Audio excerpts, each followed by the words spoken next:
যোৱা পৰহি মই ফেচবুক লাইভত এটা কথা উল্লেখ কৰিছিলোঁ যে অসম চৰকাৰৰ তৃতীয় আৰু চতুৰ্থ শ্ৰেণীৰ যি পৰীক্ষা হ'ব তাত আমি লোকসেৱা আয়োগৰ আৰ্হিত প্ৰিলিমছ আৰু মেইনছ আমি অনুষ্ঠিত কৰিম।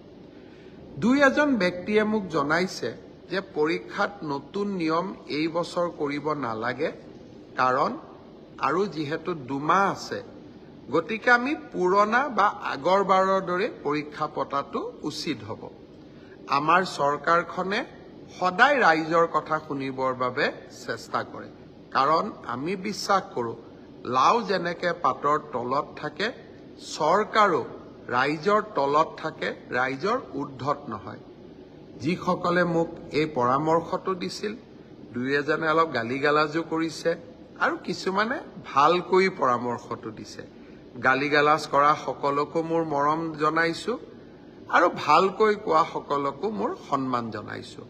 আপোনালোকৰ পৰামৰ্শ অহা 2-3 দিনত আমি বিবেচনা কৰিম আৰু যিহেতু পৰামৰ্শটোত মেৰিট আছে যে হয় 2 মাহ থাকোঁতে পৰীক্ষাৰ পেটাৰ্ণ এটা সলনি কৰিব নালাগে, বিষয়টো আমি ডেফিনেটলি আমি বিবেচনা কৰি অহা 2-3 দিনতে আপোনালোকক ইয়াৰ সিদ্ধান্তৰ বিষয়ে মই অৱগত কৰিম।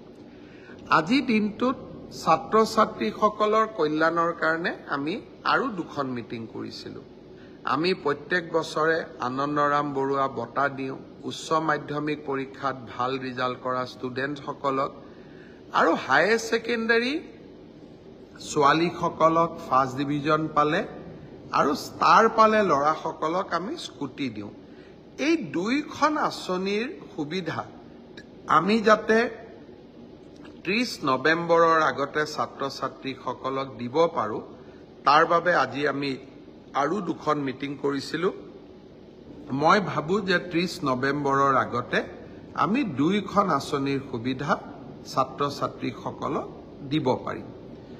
বহু সময়ত কিছুমান বাতৰি কাকত আদিয়ে প্ৰচাৰ কৰে যে চৰকাৰে নামভৰ্তি কৰি চৰকাৰে টকা সংগ্ৰহ কৰে, চৰকাৰৰ ৰাজহলৈকে টকা আনে, কিন্তু আজি আমি বিনামূলীয়া নামভৰ্তিৰ টকা মহাবিদ্যালয়সমূহক উভতাই দি আমি আকৌ এবাৰ প্ৰমাণ কৰিলোঁ যে আমাৰ চৰকাৰে কলেজৰ পৰা টকা অনাৰ কথাটো বাদেই আমি ওলোটা